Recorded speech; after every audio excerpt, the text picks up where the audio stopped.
Hello friends, welcome to Hyderabadi రుచులు. ఈరోజు మనం మంచి స్పైసీ సైడ్ డిష్ తయారు చేసుకుందాము. మసాలా మిర్చి.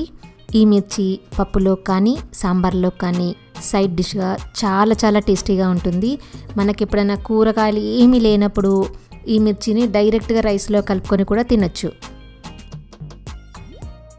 మసాలా మిర్చి చేయడానికి ఇలాంటి లావుగా ఉన్న మిర్చిలు తీసుకోవాలి. అంటే మనం మిర్చి బజ్జీ చేసుకుంటాం కదా, ఆ మిర్చిలు అయితే బాగుంటుంది.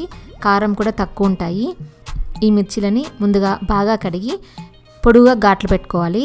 ఇలా ఘాట్లు పెట్టుకొని లోపల గింజలు కనిపిస్తున్నాయి కదా, వీటిని తీసేసుకోవాలి. అంటే ఈ గింజలు తీసేస్తే మొత్తం కారం అంతా పోతుంది. పర్లేదు, కారం కావాలి అనుకుంటే వీటిని తీసేయాల్సిన అవసరం లేదు. ఇలా అన్నింటికి ఘాట్లు పెట్టుకోవాలి. ఇప్పుడు ఈ మిర్చిలోకి స్టఫింగ్ ప్రిపేర్ చేసుకుందాము. దీనికోసం 2 టేబుల్ స్పూన్స్ నువ్వులు తీసుకోవాలి, 2 టేబుల్ స్పూన్స్ ధనియాలు తీసుకోవాలి. ఇప్పుడు వీటిని వేయించుకోవాలి. ప్యాన్ వేడెక్కిన తర్వాత 2 టేబుల్ స్పూన్స్ ధనియాలను వేసుకొని వేయించుకోవాలి. ధనియాలు మంచి వాసన వచ్చే వరకు వేయించుకోవాలి. అంటే కొంచెం కలర్ మారిపోతాయి. కలర్ మారిపోయే వరకు వేయించుకోవాలి. తర్వాత 2 టేబుల్ స్పూన్స్ నువ్వులు వేసుకొని వేయించుకోవాలి. నువ్వులు చిటపటలాడే వరకు వేయించుకోవాలి. తర్వాత స్టవ్ ఆఫ్ చేసుకుని కొంచెం చల్లారిన తర్వాత ఈ నువ్వులని ధనియాలని మిక్సీ జార్లో వేసుకొని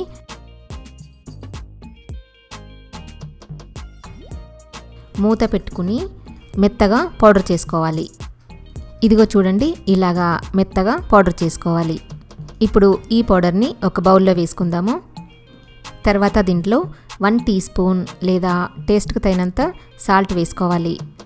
సాల్ట్, ఈ పొడులు అన్నీ కలిసేలాగా బాగా మిక్స్ చేసుకోవాలి.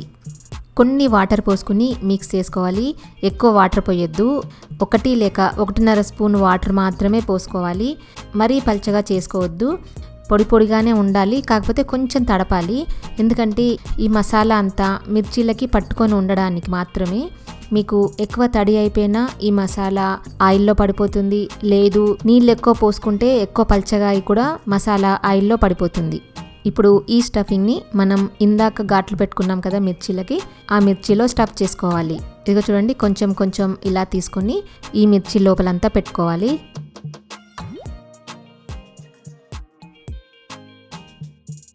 మనకి మసాలా ఎక్కువ కావాలి అంటే ఫుల్గా నింపుకోండి. లేదు అంటే ఇలాగా మామూలుగా నేను పెడుతున్నట్టుగా పెట్టుకోవచ్చు.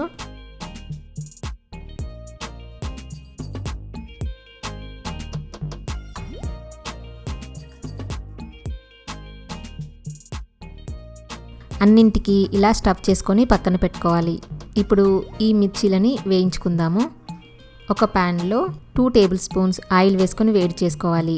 దాంట్లో మనం ప్రిపేర్ చేసి పెట్టుకున్న ఈ మిర్చీలని ఒక్కొక్కటి పెట్టుకోవాలి. సిమ్లోనే పెట్టుకొని వేయించుకోవాలి.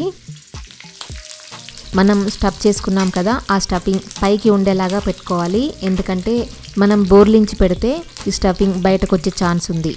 ప్యాన్లో పట్టే అన్నీ వేసుకోవాలి. అంటే మనం కొన్ని ఫ్రై చేసుకోవచ్చు.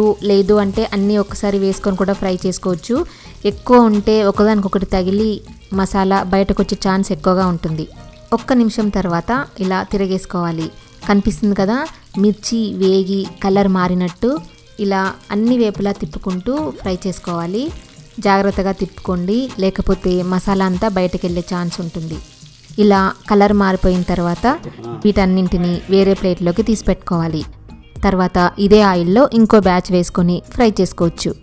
అంతే, టేస్టీగా మంచి స్పైసీ సైడ్ డిష్ ప్రిపేర్ అయిపోయింది. స్పైసీనెస్ ఇష్టపడే వాళ్ళకి మాత్రం చాలా నచ్చుతుంది. అంత కారం ఏముండదు. మంచి మసాలా టేస్ట్తో చాలా టేస్టీగా ఉంటుంది. రైస్లో కానీ రోటీస్లో కూడా తినొచ్చు. పప్పు సాంబార్తో కాంబినేషన్ అయితే ఇంకా బాగుంటుంది.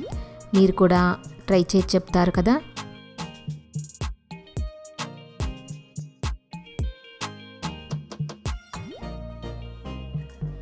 ఈ వీడియో మీకు నచ్చినట్టయితే కింద లైక్ బటన్ కనిపిస్తుంది కదా, ప్రెస్ చేసి ఫ్రెండ్స్ అందరికీ షేర్ చేయండి. నా ఛానల్ ఎవరైనా సబ్స్క్రైబ్ చేయని వాళ్ళు ఉంటే తప్పకుండా సబ్స్క్రైబ్ చేయండి. సజెషన్స్ ఏమైనా చెప్పాలనుకుంటే కింద కామెంట్ సెక్షన్లో కామెంట్ పెట్టండి. Thank you for watching.